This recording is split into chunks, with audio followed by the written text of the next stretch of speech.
Okay, I'm sorry. Hi, everybody. I apologize for having minor technical difficulties. I'm here. I am sitting on the stairs in my house because I'm getting closer to the internet. The love of Zoom calling. So my name is Lauren Zimmerman. I am the owner of Writer's Block Bookstore in Winter Park, Florida. We just opened a new store in Winter Garden, Florida, a little bit a suburb of Orlando, both are. And I am really pleased today to introduce our two guests, Jaclyn Goldis and Jenny Lecoat. Jacqueline is a graduate of the University of Michigan in Ann Arbor and Chicago law firm and practiced in a Chicago law firm for 7 years before leaving her job to travel. And she went all over. She's now in Israel, and she's now a writer, and you can find her writing on cafés near the beach. And so it sounds like it's a great change to your career. I'm a recovering attorney as well, who now owns a bookstore. So I love that. Have you never heard that term? Recovering attorney? Oh, absolutely. I love that. And I'm yeah, I probably know more people that have left the profession. Lecoat, born in Jersey, Channel Island, where her parents were raised under German occupation and involved in the resistance. They moved to England. She moved there when she was 18 after her earning a drama degree.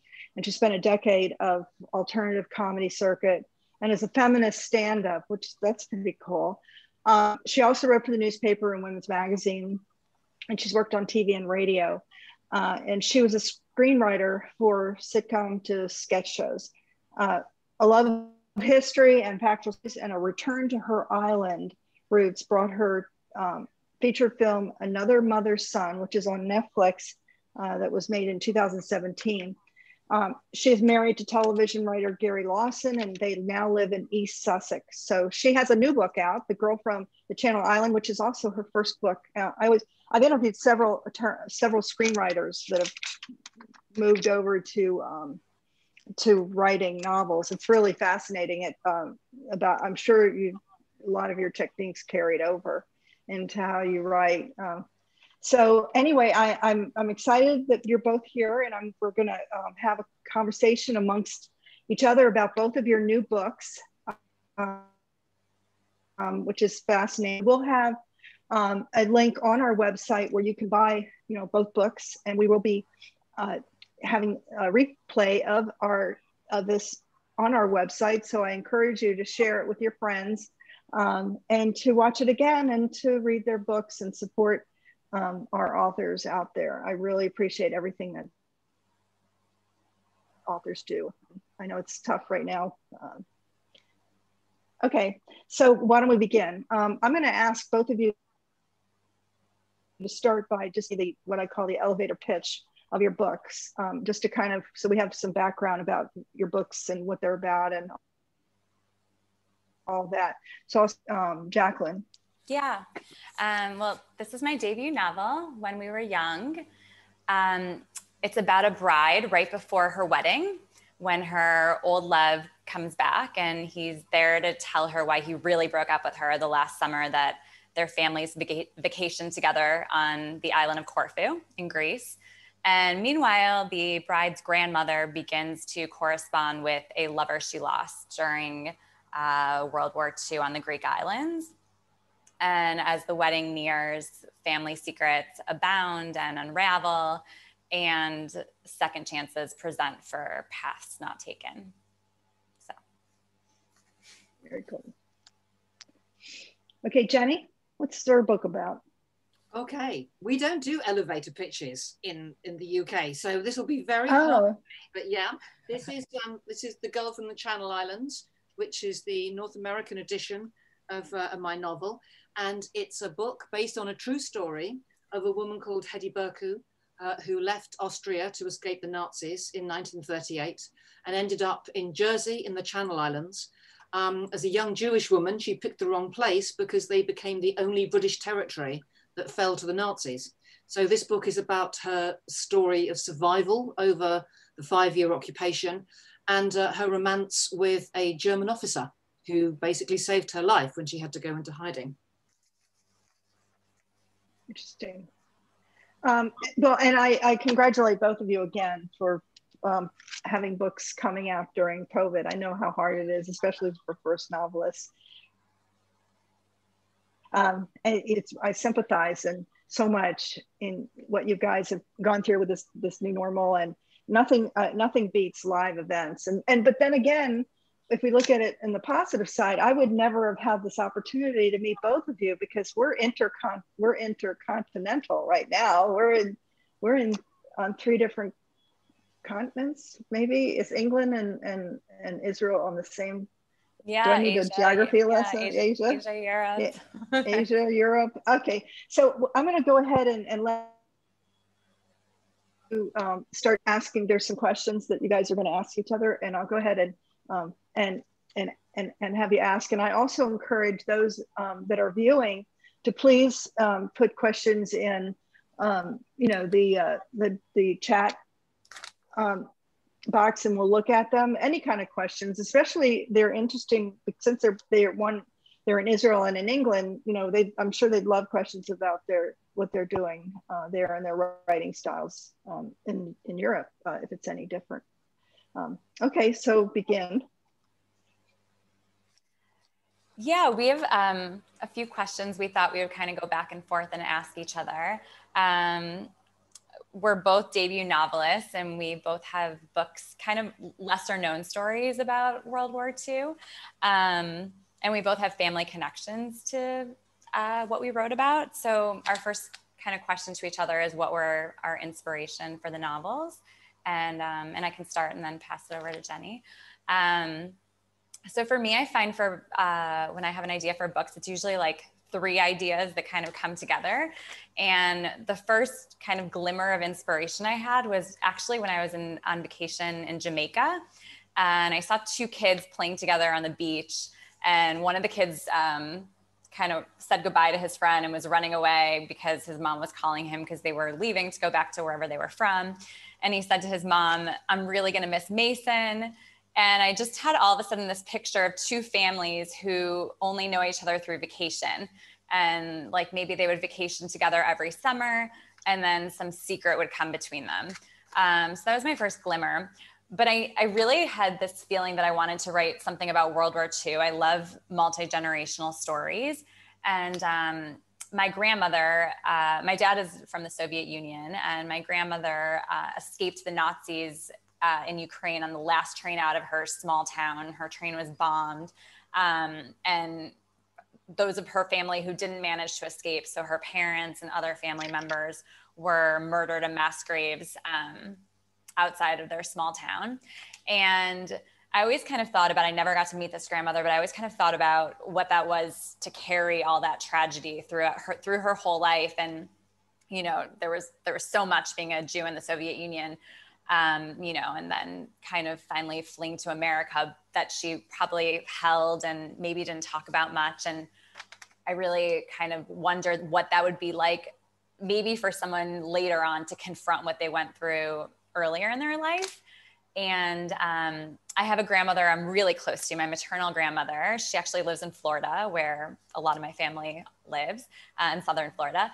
And so I kind of merged my 2 grandmothers for like a grandmother character. And so that was kind of my initial inspiration. And then why Greece, which has no bearing to my family heritage. But I was kind of looking for a lesser told World War II story. And as I was doing research on places, I knew I didn't want it to be like a Poland, Germany story, which has been told a lot, and they're great stories, but I kind of wanted a beach setting.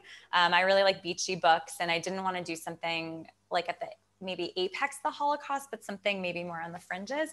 And as I was researching the Greek islands, I came across the story of the Jews of Corfu, and I thought it was utterly fascinating. And also as a Jew myself, when I grew up going to day school, I live in Israel. I had no clue that the Nazis even went to the Greek islands. So I felt like, okay, this is a story I have to tell. And all those kind of things I just mentioned somehow melded together into story. So that was my inspiration. And Jenny, I turn it over to you. Fantastic. That sounds great. And I think you're absolutely right, Jacqueline. There's so many Second World War stories that have not really yet been told, and there's still little tickets all over the place that are not particularly known. When you talk about the family inspiration, it's a strangely similar picture actually for both of us in terms of family history. Is that I grew up in the Channel Islands, which were the only British territory that was occupied by the Nazis. But even in the United Kingdom, very few people actually know very much about it. And when my film, Another Mother's Son, came out, which is on Amazon Prime, actually, at the moment. Oh, sorry. But that can be seen in the States, and I think it can be seen in a number of places on Amazon Prime. When that came out, what struck me is how many people said to me, I had no idea about this story. I had no idea until I read your book, and I had no clue. Wow. And as a result, I think I wanted to, I was getting tired of going to social events and people not knowing anything about it. And if they did, saying, oh, but everyone collaborated, didn't they? Which of course is not true. There's no simple story to any of these. Right. The story of my family was that on both sides of the family, they were involved in what you might call resistance activity. My grandfather on my dad's side made crystal radio sets. And on my mum's side, they hid a Russian slave worker they used to bring these people over to work on the fortifications and starve them and work them to death. And sometimes they would escape from their camps, but couldn't get off the island. And my great aunt hid this guy in her house for 2.5 years and looked on him as a son because her own son had been killed in the war. And unfortunately, they were betrayed. I won't give too much away because that's the story of Another Mother's Son. But obviously this was something I'd known about growing up, kind of the wallpaper of my life. And yet as a youngster, I wasn't that interested in the story. This was something, as far as I was concerned, that happened decades ago. Of course, I was born only 15 years after the end of the war. For them, it was yesterday. Wow.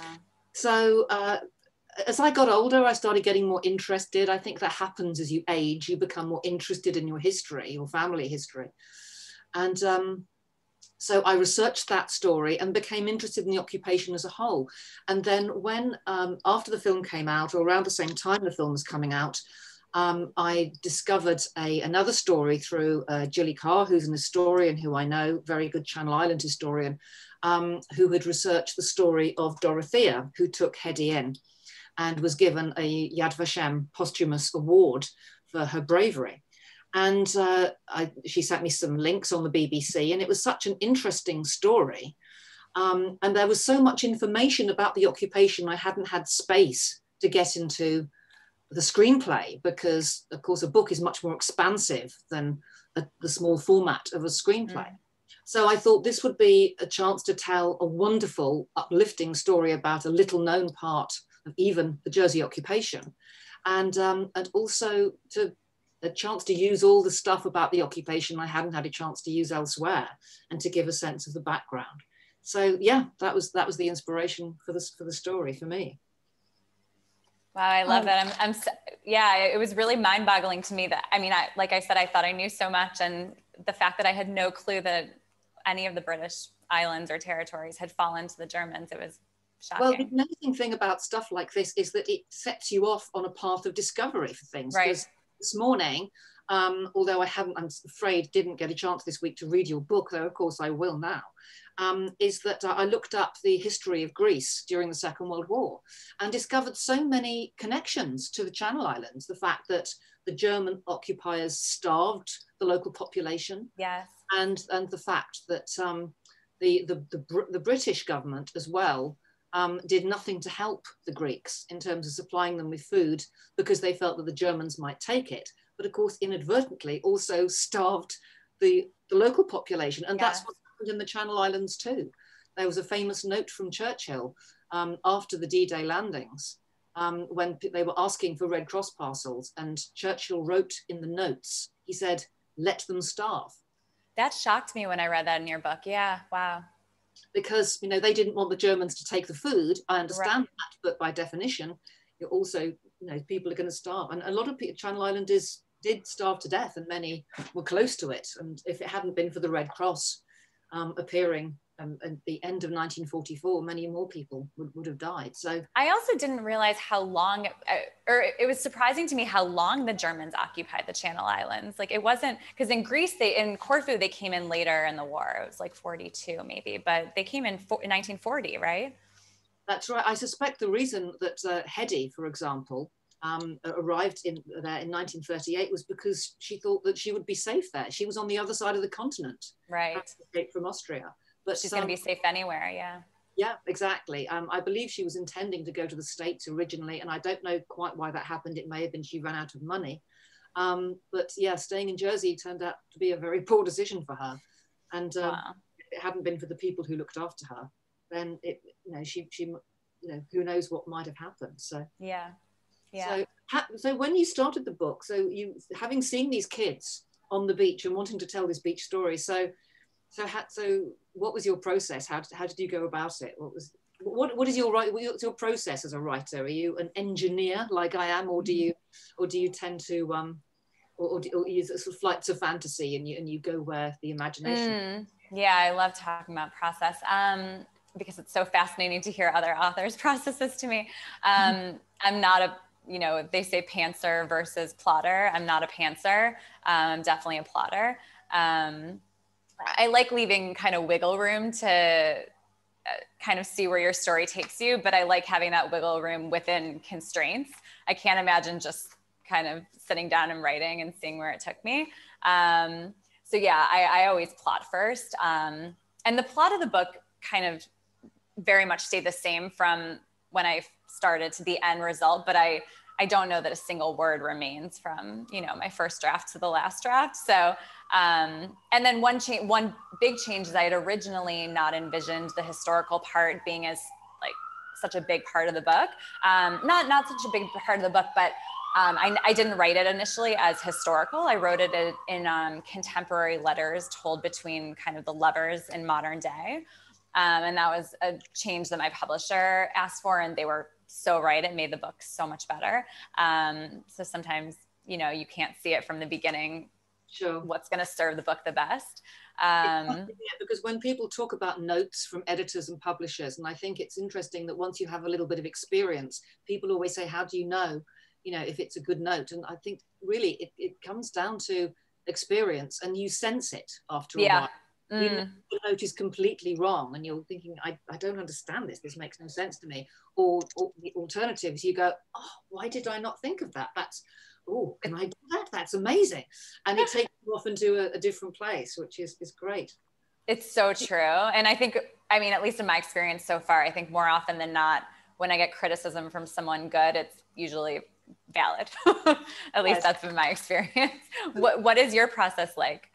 Similar to you, I'm definitely a plotter. I think it's because I come from a screen background, and as a result of that, you can't approach a screen project with a kind of I don't know what's going to happen. You have to have very specific things that have to happen almost on specific pages.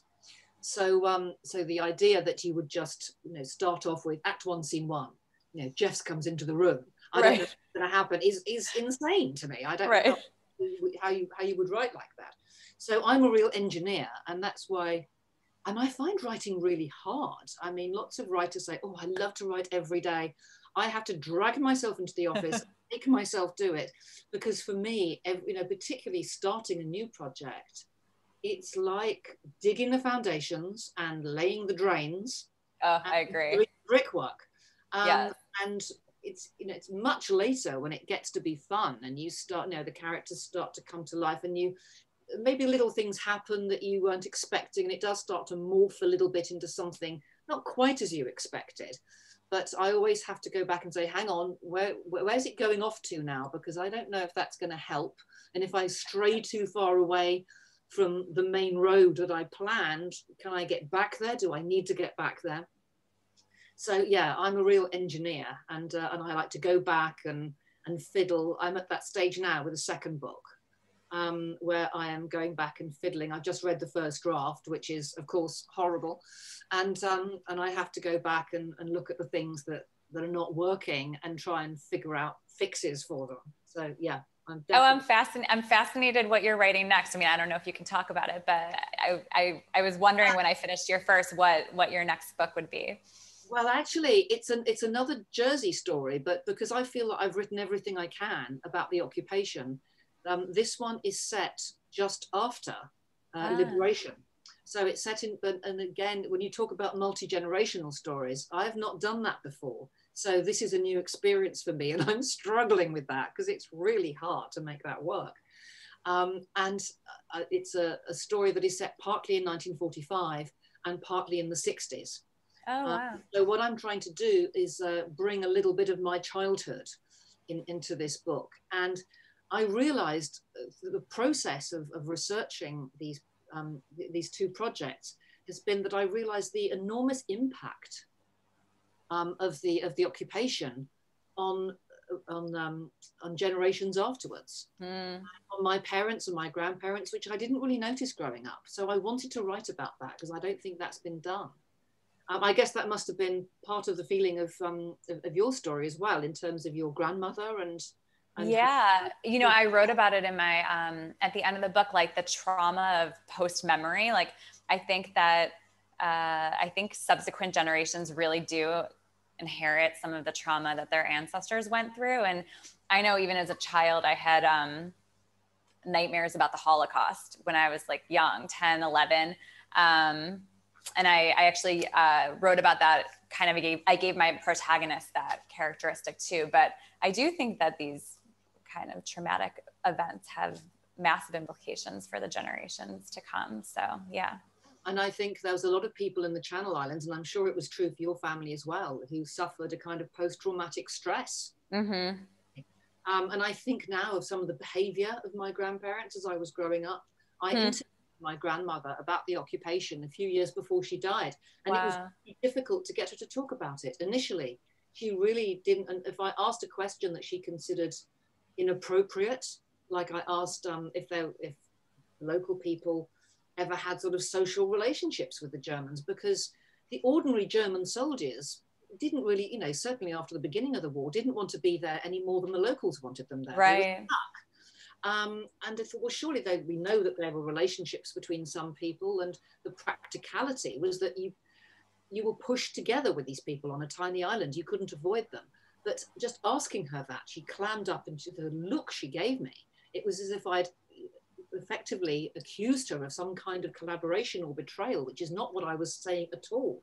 I was just understand the process. So yeah, there's a lot of trauma there. A lot of pain that it was probably touching up against something. So when you were researching your book, did you sort of come across a lot of that? What was your process for the research? Yeah, you know, my research, so I spent 3 weeks in Greece, which was fantastic. And I feel essential for me, because I think I can't imagine writing about a place without having spent significant time there. And yeah, I spent a week on Corfu and 2 weeks in kind of the rest of Greece.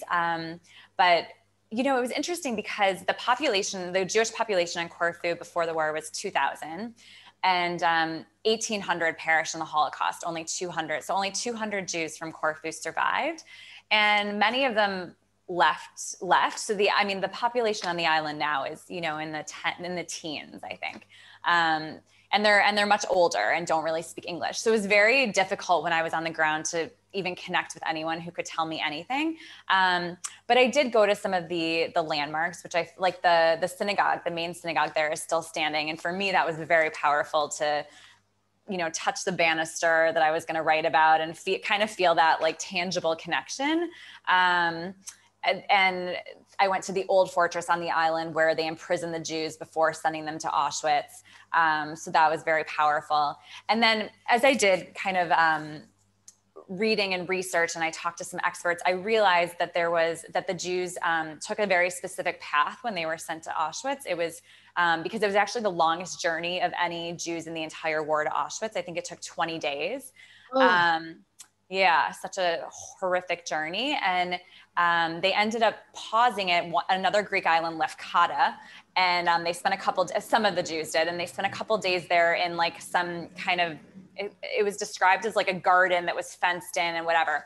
So when I found that fact out, I immediately knew how it served my story. And I have the grandmother character who's young during the war. She falls in love with someone outside of the Jewish religion. And she goes with him to his island. So I made it Lecoat. So she kind of escapes the war, but she's faced with her family when they're on their way to Auschwitz. And so that was like a big, emotion point in my book. And so kind of the research, once I figured out, so even though my characters are fictionalized people, I used some real events and people of the time. I think you have to, if you're writing about a period of history, even if it's entirely fictional characters, then I think you have to have some kind of posts along the way which are real events, and those are the things, of course, you can't change. You can't customize those, because because the interesting thing about the Hedy story for me was that actually very little is known about only the bones of the story are known. I was going to ask you about that, about, how you felt using a real character, but then you can't possibly know her entire journey. You have to. Well, the point about this 5 years is that nobody really knows what happened about those 5 years, because it was something she never spoke about after the war. So we are basically stuck with the fact that we know that she arrived in 1938. She worked for the Germans. She stole from the Germans, which is incredibly brave. And when she was forced into hiding, I don't want to give too much of the plot of the book away, but when she was forced into hiding and was taken in by this local woman, we know that it was her German boyfriend who brought food and who kept her alive. So the main tenets of the book are based on fact, and of course the main part of the book really is the occupation itself. The occupation is like the biggest character really in the book, and that was something I'd already done a lot of research on when I was researching my family story and doing work for the screenplay. So yeah, that was there was a lot of reading. I have a whole shelf on my bookcase here of Channel Island history books, and it's something I've come to know a fair bit about. But when it came to the Hedy story, there's a lot of fictionalization, because what you have to do is just take what you do know about the person through their actions. And I think you can tell quite a lot about someone through their actions and the actions of the other people, and then try and work out the most realistic way within that context that you think those people may have come together and how the relationships formed, and then, hopefully turn it into a story that works. So yeah, it's complicated process. But with even in a fictional version like I'm doing now with fictional characters, you still have to come back to research all the time. Right. Oh yeah, completely. I think some authors say their books really don't require research, and yeah, for me, I just don't find that to be true. I feel like every book I write requires so much research, even if it's not a World War II story or a historical story. Yeah.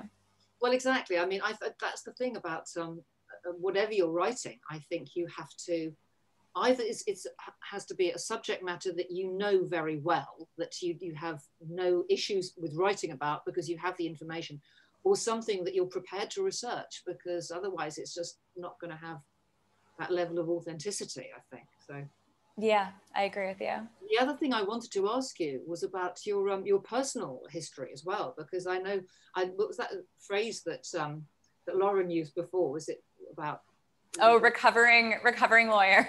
Recovering. I've not heard that. That's great. I think I must be a recovering comic.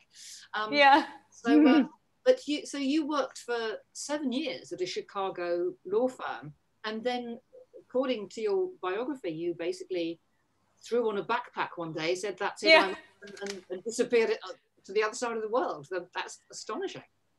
Yeah, since my earliest memory, I've always wanted to be an author. That's the only thing I just knew that so for sure. I was always writing stories. I wrote my first novel when I was 17. That was the first time I tried to get a literary agent. But at 22, when I was kind of graduating college, I thought I would be good at law. You know, it does involve a lot of writing. Actually, originally had thought I would do like trademark law or something to do with journalism. Like somehow that would satisfy my my writing kind of desire. And then I did an internship at the Tribune in trademark law, and I was like, oh, this has nothing to do with anything I'm interested in. But yeah, no, I kind of thought I wasn't ready to full-time write novels at 22. I mean, first of all, I think you need some money to be able to start that. And also, I don't think I had the life experience to even have things to, you know, necessarily write about. So I went to law school, and I kind of thought, okay, I'm going to have a career to fall back on, and I'll work for a few years, save money, and then I'll go. And I remember even when I started at my job, and I was working at a big law firm in Chicago. I remember the first day when I was meeting with my boss, and I was thinking, oh my gosh, he's so nice. One day I'm going to have to tell him I'm leaving, you know, to quit. I was already thinking that. But then I just ended up staying way longer than I expected. I think just kind of life was trucking along, and it wasn't like the corporate law kind of nightmare scenario that you hear about. I worked with wonderful people, and I liked it enough. But I always knew when the time was right, I was going to leave. I didn't really know where I was going to go. I'm very much a beach person. So living in, you know, Midwest, terrible winters was not my thing. And so when I finally did quit, I thought I would travel the world for a year, right, and end up back in the States. But as accidents happen, I kind of came to Tel Aviv and sort of never left. I did keep traveling, but every time I would travel, I would kind of come straight back here. And then all of a sudden I turned around and I said, I think I live in Tel Aviv. So any reason you picked Tel Aviv as your new home?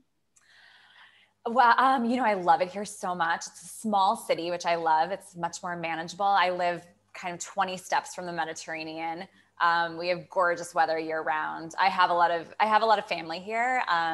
Now I have a huge community here, but it's a very easy place to move to as an expat. And also, I mean, I feel very blessed, but if you're Jewish, you get kind of free automatic citizenship. So that just made it very easy. I feel very lucky. And what about your personal background? Because I'm so fascinated about your screenwriting background, and then how you decided to write a novel. Just a series of accidents, really, like a lot of careers are, I think. There was no great plan. There was no 5-year plan, and this is where I'm going to be. And I'm kind of a little suspicious of people, frankly, who talk about that. Because I think, although it sounds contradictory, having just said, you know, I like to know when I'm plotting, I like to know how things go. But I did a drama degree, and I didn't really know what I wanted to do with it. I wasn't sure that I really wanted to act. I knew I definitely didn't want to write. That was definitely, I definitely did not want to do. Wow. I know. And then I'd started very young. When I was about 16, I started playing in folk clubs. Folk clubs was, I mean, I guess you have them in different forms all over the world, but they were quite a big thing in Britain in sort of the 60s, 70s into the 80s. And you could turn up, and I used to turn up with my guitar and do a little open spot at my local folk clubs. And that sort of slowly turned into doing a little chat in between. And then I was writing funny songs, and that became stand-up comedy. And I was in the right place at the right time, because when I moved to London in the early 80s, the whole alternative cabaret scene was just starting then. And they really wanted women on the bill. So it was relatively easy to get that sort of work then. And I had that fearlessness that you have when you're young, you know, the idea of complete and utter failure and annihilation just did not occur to me. I discovered it pretty quickly, but it was at the time, I was very confident it would be fine. So I started doing clubs, and for years, it was a great place to be in the 80s. I used to play the London Comedy Store on a regular basis, and I did the Edinburgh Festival many times. I played in Montreal, actually. I did the Montreal Festival in, I think, 89. So yeah, it was great. But I knew that wasn't really what I wanted to do. And then I think the writing thing, I'd been writing for magazines and newspapers, doing feature writing during that time. And then I did a course about writing sitcom, because I think I decided I wanted to go into sitcom writing, which seemed like a natural progression from stand-up. And it was like comedy, but without the pressure of the travel and the gigs and the Saturday night nerves. So I went into sitcom writing, and then that became writing for soaps and dramas. And then eventually that became standalones and more serious stuff, and that became historical research stuff. So it was a slow process over years. But I never really made a particular decision about this is what I'm going to do. I kind of turned up at the right place and tried a few things. And I did some presenting at one point in the mid 80s, and I thought maybe that's what I wanted to do. But I think it's really to do with taking opportunities as they come up, and then seeing what works, I suppose. How did you decide to write the novel? Well, I'd had a crack at writing a novel about 20 years ago, and that one died, a tragic death, and is now buried with a stake through it in the back garden, never to be seen. I was very proud of it at the time, but I couldn't get an agent to take it. And looking back, of course, I can see why exactly. And I think over the next sort of 10 years is when interestingly, I started doing I started teaching screenwriting, just sort of casually doing weekend courses and stuff like that. And I think that really helped my screenwriting. I also learned sign language at that time, British Sign Language for the deaf. And that teaches you to think very pictorially. So those things, I think, helped my screenwriting a lot. Wow. And then I got to a point where it's almost like you get to a point, I reach a stage of development with something and I get bored and I want to try something else. But also with anything to do with screen, it's a very collaborative piece. You don't have creative control over it. Once you've written your script, you hand it over to a bunch of people who turn it into something else. And you're a part of it, and it's wonderful. And some of it comes out better than you could have imagined, but it's not entirely yours. And I quite like the idea of something that I had a little bit more creative control over, and also just the challenge to see if I could do it, because I'd never succeeded before. And I'm sort of on the edge of a retirement age now, and I was thinking I really want to have a crack at this before I pack it in and go for long walks on the beach. So yeah, that was kind of behind it. Fascinating. Yeah. But you always knew you wanted to write. Did you used to write stories at school and stuff? Yeah, I just always was writing, and I wrote, like what you said, it really resonated about the book with the stake through it, because I have 3 novels like that. Never wanted them to see the light of day. I can see exactly why no one picked them up then. They were great learning experiences. Oh, that means you're going the right direction, because if you look back years and it's the best thing you've ever written, then you have right. Exactly. Exactly. Yeah. So I have a couple questions. So I know, back to what you were just saying about your work, throwing it out or leaving it alone for a while. It's the creative process. It's almost like you have to go through that. You have to not be married to it and be able to walk away from it. I think that's one of the critical lessons that any kind of artist, goes through. So I, have the similar backgrounds to both of you. My mother's side of the family was part of the Holocaust, and my grandfather came to the United States. Took him a long time as a young person. There were a lot of children in his family. He and only his brother and sister survived, but the families left behind did not. And I always think about I think what's interesting is that soon in the next 10 years, there won't be really any survivors left that you'll be able to talk to, because they're getting so old, but the children of the survivors, they're also leaving. They're also fairly old. My mother just passed away couple years ago in her early 80s. So she was a child of a survivor. The book that I haven't seen written, I have to tell you, and I'm looking for it, lives of the, not the grandchildren like we are, but the lives of the children, the parent, like my mother and your mother. From what I've seen from my own personal experiences, you could come out of it one of two ways.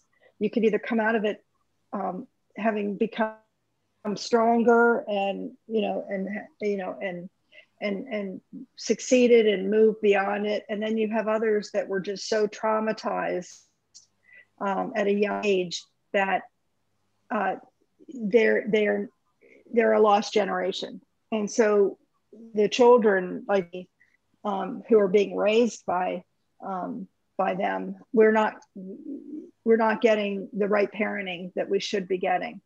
And I think that it takes, it affects the third generation. I think it's going to be fine after my generation. My kids didn't experience that, but I can look back at all of my grandfather and my mother's behaviors and really say that it had a lot to do with the Holocaust. Have you all noticed that, experienced that in your research, and the actual children that survived?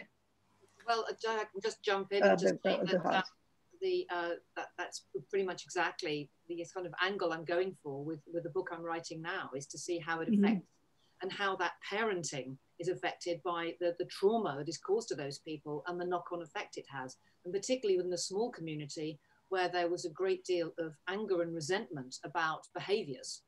Because when you've got a small community, you've got people who were involved in resistance, and you've got people who were really on the other side of that, who didn't behave well at all, as you had in every community. And that leaves a festering sore, which in the case of the Channel Islands was never really healed. So yeah, I think it's a fascinating story. Yeah, we might see more of that, because we're now, I don't know if my daughter, if the next generation, my daughter is going to be all that interested in writing that story, because the stories that I tell to my children is how my mother behaved, not how my grandfather behaved. My memories of my grandfather are that it traumatized him. He had severe PTSD. I didn't know him that well, because they really were, a lot of them did get off the boat and just was scared the rest of their lives. But I would love to see it written. I'd love to see a story about that where someone can reconcile with the behavior of the lost generation that was lost, that had parents that were not able to parent them. They were not able to parent their own children. Jacqueline, I haven't read your book, but it's from what I have read about it, it sounds like you're kind of touching on areas of that in I do, yeah. Yeah, do talk about that. My book is about 3 generations of women, one of whom kind of escapes the Holocaust and her whole family was killed in it.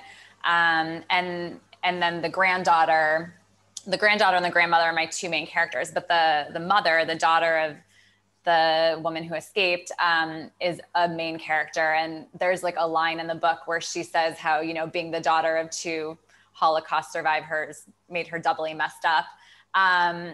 And so, yeah, I think in her, it's more like a subtle treatment. I don't think I didn't dive explicitly into the topic, but I do think that the way she is very much informed by being the daughter of 2 Holocaust survivors. I think sometimes it's interesting if you can get a theme like that, which runs through like a kind of an undercurrent. As I see it, a kind of a background color to the painting. Exactly.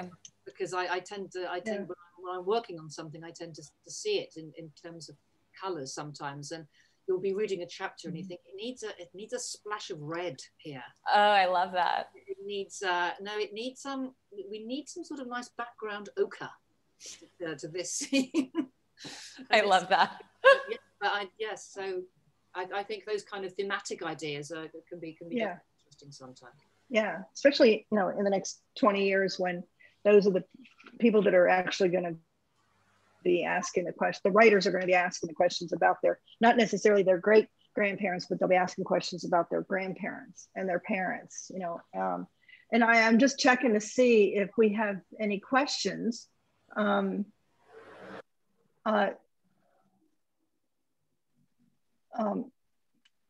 We don't. So for us viewers, if anybody here has any questions, please let us know. because I might have a few more questions, but I want to give an opportunity for any Q&A that we might have. I don't really see any questions. I had to move over to my iPad in another corner. So the questions aren't like right in front of me. It's like, this is sort of like improvising right on the spot. So I always like to ask the same question for authors. There's a couple of fun questions I like to ask at the end. Is like, if you were to have a dinner party and invite people from the past or the future to invite your dinner, and we'll start with Jacqueline, excuse me. Oh, wow. I would invite all my grandparents. I would love to, especially the ones I haven't met, and my grandfather who's gone. There's a bunch of authors I would invite. I love Daniel Silva. I would invite him. I think he writes like a thriller series that I find fascinating. I would invite Pat Conroy, who's one of my favorite authors, who's deceased, but Southern author. I love him. I really love Sophie Kinsella. She's like a comedic author, kind of comedic women's fiction. Yeah, that sounds like a pretty nice dinner party. I'm trying to think who I would have. I suppose the obvious one for me in terms of my own family would be my great auntie Lou, who of course I never had a chance to meet, and to see what she thought of the film that I wrote about her, and to ask all the questions that drove me crazy when I was writing the film about why did she do that and why did she not do that. So I would certainly have her. I'd like to have one of the suffragettes. I'd like to have Emily Hurst or someone like that. I would definitely like to talk to them about to try to compare what's going on today, and to see how impressed they would be, and because I'm sure they would be very impressed with a lot of changes, and also very disappointed with some of the things that haven't moved as far as we would like. And I've also always had a bit of a fascination with Leonardo da Vinci as well, who's such an extraordinary character, so far ahead of his time. In fact, there's a new series. I can't remember now who produced it, about a new drama series coming out about Leonardo, which I know is coming out in the UK quite soon, because my sister-in-law, who's a writer, has been writing on it. Yes, I'll be watching that and trying to find out a bit more about that. So you guys talked, one of the questions in the chat was, you talked briefly about your next books, but if you can talk about a little bit about your next books. Are they sequels or just a brand new story? Well, I've already spoken a little about mine. So Jacqueline, why don't you tell us about yours? So I actually have a kid's book that I'm writing, a middle grade, kind of for middle school kids. And it's sort of Nancy Drew meets Israel. And it's kind of a romp across Israel to solve the mystery of the disappearance of the Dead Sea Scrolls. So that's something fun. I really like to play with setting in novels. And my next book, my next adult book that I'm writing is set in Bali. And kind of about sisters, and no, it doesn't have anything to like World War II element. Yeah, so at some point I think I would quite like to go back to, I'm quite tempted to try and write something comedic actually again, because I haven't done any comedy for years.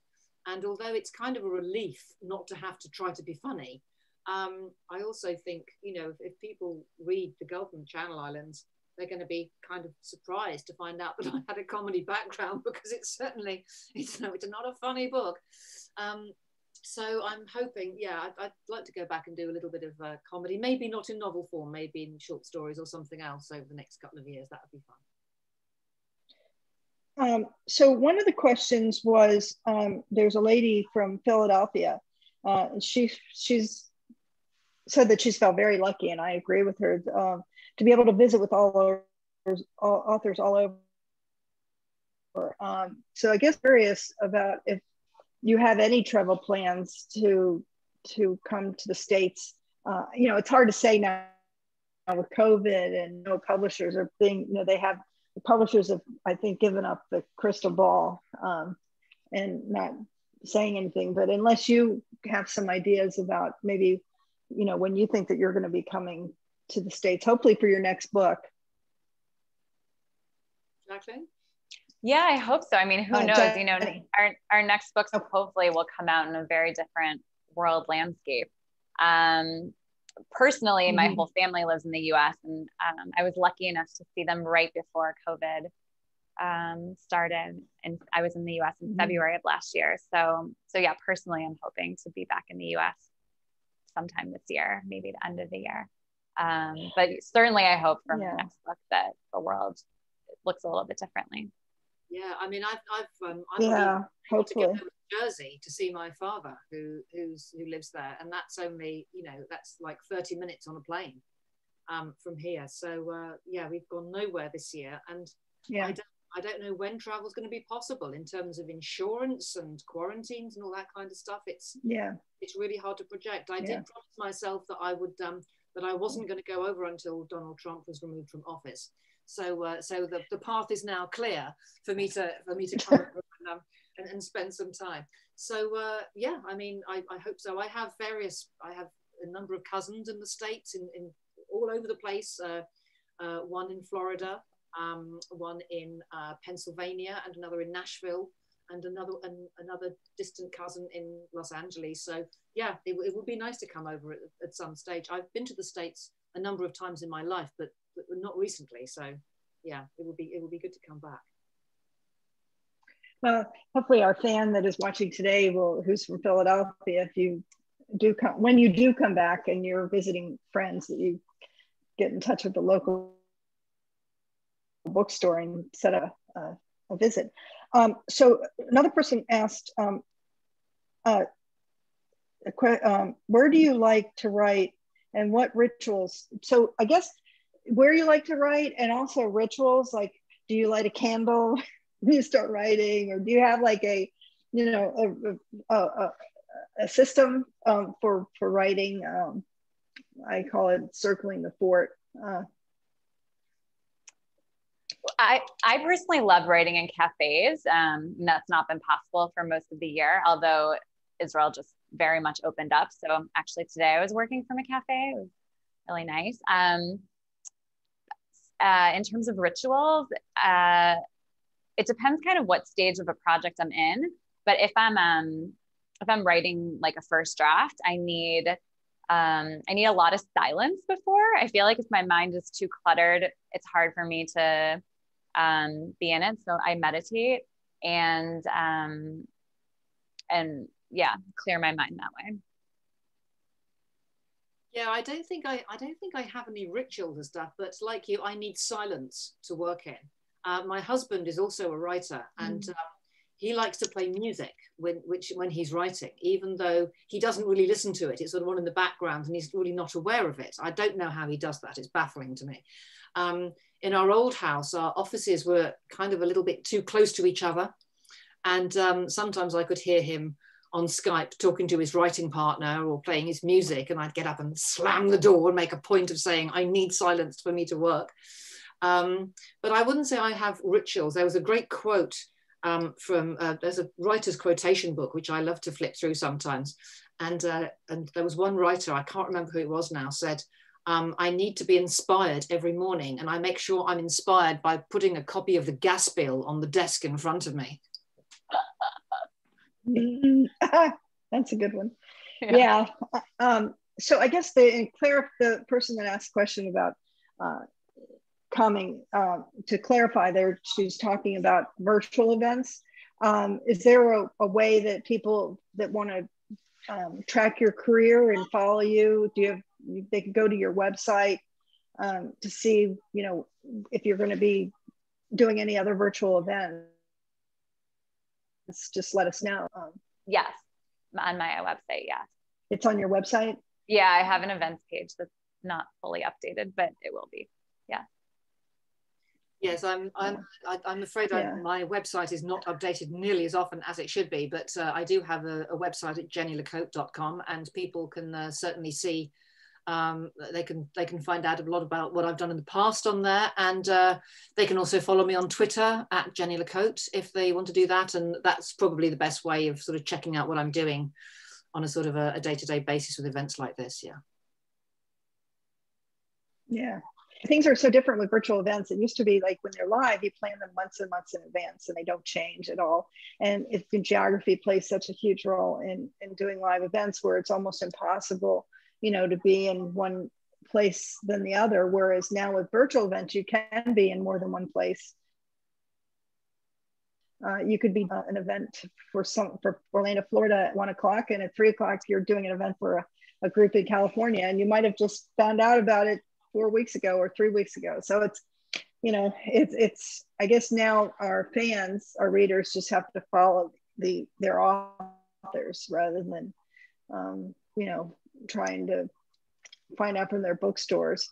But anyway, I am going to wrap up, and I thank you all so much. It was just wonderful and entertaining, and I loved hearing from both of you talk about your books and your writing and your countries and your experiences. And I just am so grateful to you, and I thank you for taking the time. And we will do our best as booksellers to try to sell your book, because we know that that's what it's all about. At the end of the day, we want people to read our books. And so I encourage our listeners and people that are going to watch this in the future on demand that we do check out these books and that we do buy them and share them with your friends. And thank you so much for everything. I really appreciate it, and I hope you have a great weekend. It's been really good fun. Great to meet Jacqueline. And I'd just like to add that I've been saying in all my interviews, please support your local independent bookstores as much as you can. Go out and buy from your independents as much as possible. Definitely. And thank you so much for having me. It was such a pleasure and so nice to speak with you, Jenny. I loved it. Yeah. Absolutely. Thank you. I look forward to continuing to promote this event in the future. Thank you. Thank you so much. Bye. Bye.